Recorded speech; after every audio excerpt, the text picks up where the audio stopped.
الحمد لله رب العالمين والصلاة والسلام على أشرف المرسلين سيدنا ونبينا محمد وعلى آله وصحبه أجمعين. ما أنت واحد دولنا إنه هذا اللي يركن لهنو وحشري أيامهن هذا الأحمر أيي نما سياسيين ورسوا ما الذي رش بوتي بلها وأيجو كوا هذا السياسة دودي وأيجو نبنيك كلا جوح كشيء سياسيين توعده هاي waxaan aad ula yaabnay siyaasiyiintaasu anagu waan arkay lama dhaxgalin mar qura waxa ku soo dhaxbooday boqor Ismail Maxamed Buurmadow boqorku markuu arintaas soo galay si dhaxdhaxaadnimo ah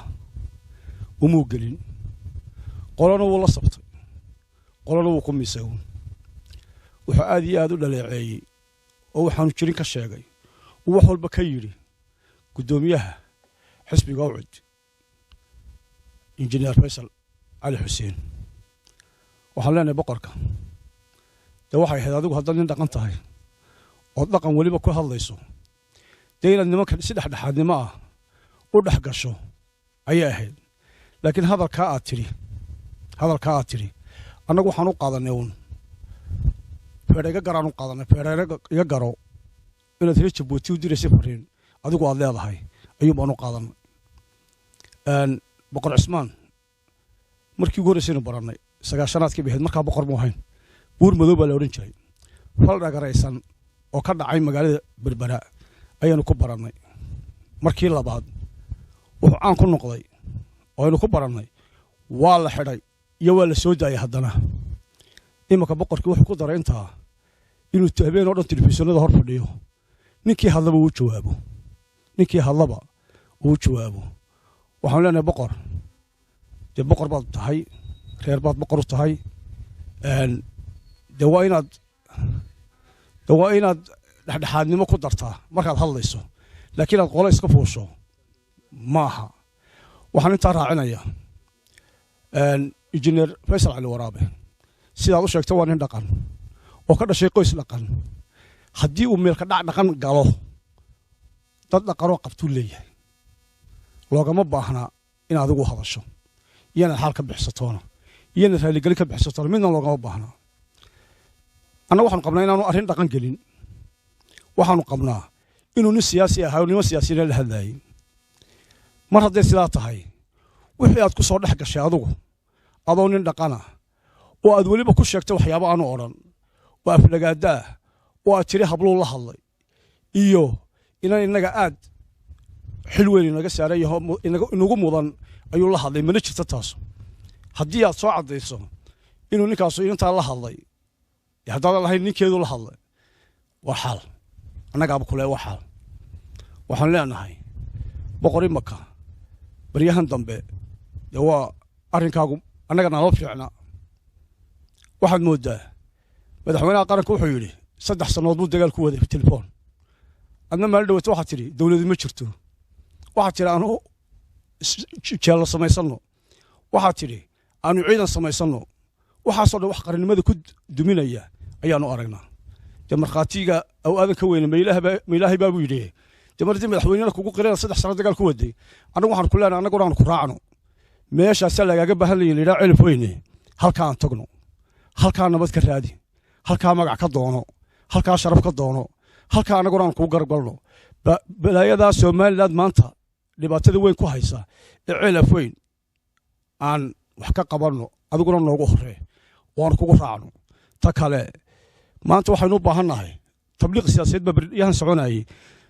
بقر تبليغ نقابة نوبه هناي بربا كوي مد أي عيلة في سوون نقطي سومالنا المذي شوف هذا كذي لاعي قارك لا كذي لاعية اللي بتبضن بشرته وربقر هالك سوى حنو قلت شلاني وشقدني تلاعي هل كان قبرنه وهل كان وحكا قبرنه واللي بتدي كدينه والسلام عليكم ورحمة الله. sida baryahan dambe soo baxbaxaysay hadallo siyaasiyiin iyo ay isweydaarsanayeen dawladaha aynu jaarka nahay oo baryahan ba socotay ayaan doonayaa inaan wax yar ka idhaahdo laba qodob baan ka hadlayaa qodob waa Buurmadow qodobna waa Somaliland qodob waa buurmadow waxaan u arkaa anigu inuu ninka nabadgelyada Somaliland laga ilaalinayo inuu yahay isagu ka ilaalin laaba inaanu ahayn sababtoo ah ninka aqalkiisa baqtin kari waaye 4 sanadood lana sheegayo inuu isagu hubka iyo tiknikada haysta uu yahay in wali Somaliland baan lagu qaramaynin ee Somaliland u doodiyay horta waa la yaabsana waxaan arkay isagoo gudoomiyaha Faysal Ali Xuseen aflagaadeynaya kana sheegaya wax aanu Faysal oran way duuban yihiin wixii uu yiri ummaduna way aragtay Somaliland oo dhamina way dhageysanaysaa ka aan leeyna way dhageysanaysaa kii adigoo aad tidhina waa la dhageysanayaa kii Faysal waa la dhageysanayaa waxaad sheegtay inuu Faysal inan caayay waxaad sheegtay inaad madax dhaqameed tahay waxaad sheegtay inuu Faysal madax dhaqameed ka soo jeedo warilaahay baad ku dhaashay Somaliland ninka madax dhaqameed ka soo jeeday 14 awow iyo ninka 10 sano ka soo jeedin sheeganaya inuu madax dhaqameed yahay in wali magaciisu lamaanaan madax dhaqameed lamaan aan tirsan ee kelidii madax dhaqameed isku magacaabay iyo ninka 14 oday tirsanaya madax dhaqameed waxba isuma tilmaami karaan taa waxa leeyahay horta cidda u baahan in baratikolka madax dhaqameedka la baraa waa buurmadow markasta waxa loo xidhaa wax madax dhaqameedka liddi ku ah wax madax dhaqameedka ka baxsan wixii uu ku heli jiray haddii ay cadaato in Faysal inantaa wax ka sheegay xaal gol joogan ka bixin hadduu se la hadlay dhigiisa hadduu la hadlay Djibouti xaq buu leeyahay ana abadee Somaliland waxa jirtay 30 sano ku dhawaad madaxweynaha Djibouti hal maalin isagoo television ka hadlaya oo Somaliland amaanaya lama hayo Soomaaliyana wuxuu ku bixiyaa dhiigga raggiisa ayuu ku bixiyaa waa loo sheegayaa ninka Somaliland duulimaad ku ah walow kaana buurmadowna ha ahaade oo hadda lagu tiknika uu leeyahay joogto dalka oo shalay la qarabeynay shalay wiri waaniga soo dhiibay waa laga ilaalinayaa buurmadowna waa ninka laga ilaalinayo Somaliland waxaan arkay isagoo Djibouti xaal siinaya Djibouti adeer anaga kuwa xaalka laga bixin jiray ma nihine kuwa xaalka dadka siin jiray baan kuwa qaadan jiray xaalka dadka qaadan jirayna ma nihine kuwa ku muunayn jiray markay bixiyaan baan saasan u taadi ku sheegay waxa kale oo ku sheegaya oo dhacday markii Somaliland oo dham qaylisay Ahmed Cismaan Geele arrinkiisii adigoo Sacuudiga jooga ayaad halka ka soo lalisay hadal cid kaaga jawaabtay ma jirto waanu iska kaadayn waa sii wadaayo madaxdayada iyo ganacsatayadu markay Djibouti ama wax ka soo galaan ama hadalkay waajibka ugu leeyahay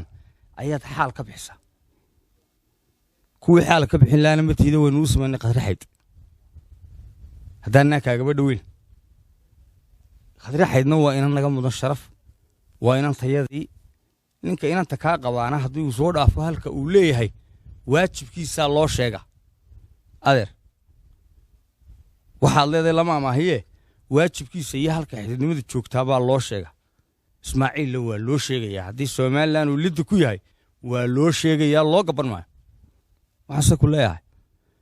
baryahan dambe codka waxa duubayso oo dhame waa wax madax dhaqameedka aan qaban waa waxaan baratikolka madax dhaqameedka ku jirin madaxda dalka inay u talisa kuwa u taliya iyo kuwa dabacsan inay u taliyaanba waa dadka barmageydada ah inaan hadalkooda la daba gurin adeerow haddii xishoodku وهذه أدوات وناق سيدا كلها هي ما هو وناق سياسي سلطان كاغ كل نقو marka doonayso inaad madax dhaqameed u hadasho markasta waxaad soo qaadaa madax dhaqameed baynu nahay saasaynu nahay waxaana tahay Soomaaliland ninka ugu qabyaalada xun leh xaqiiqdu marka saa tahay waayo intaasoo clip oo duuban oo leeday baa la hayaa ilaa mid olole ilaa mid dhaqan oo aad ka hadlayso ilaa mid colaadeed gurigaagii baa ololaya 4 sanadood raganimada aad ku doonayso inaad Jabuuti ku raali geliso ceel afweyn biyo habar lama bad ku dhameyn kari weyd oo ka soo jeedo waxaan ku leeyahay anshaxa cid ku barta dhaqanka raadi kuwani maaha kuwii dhaqanka la bari jiray waa kuwii ku dhashay adiga waxaad u baahan tahay laakiin macallin kuu dhiga dhaqanka wassalaamu calaykum waraxmatullaahi wabarakaatu waxa kaloon raacinaya inankii safiirka Jabuuti ahaa ee halkan ka hadlay wuxuu degay xaafadayada inaanu ilaalino iyo inaanu xurmaynaba annaga leh buurmadu xaq uma laha ninka xaafadayda degan inuu halka yani wuxuu tari karo wax xaq u leeyahay ma jirto waxna uma tari karo waxna uma qaban karo cidina wax yeeli mayso waa nin muwaadin Soomaaliya waa nin muwaadin dalka jooga waa safiir Jabuuti meesha u fadhiya isaga lama hadlin inankaana waxaan leenahay waa dawladdu wax ka qabato dawladdu wax ka qabato oo aflagaadada uu geysanaya meediyaha ku jirta in wax kasta cadeyn bay leeyeen maanta wax bila cadeyn ma jiro waxa saal igu yirina ma jirto oo barnaamij laga oranaya sida kaan clipka imka aan duubayo loo dhageysanaya loo dhageysan karaa wixii wax meel ka dhacay ku jira waa in dawladdu wax ka qabataa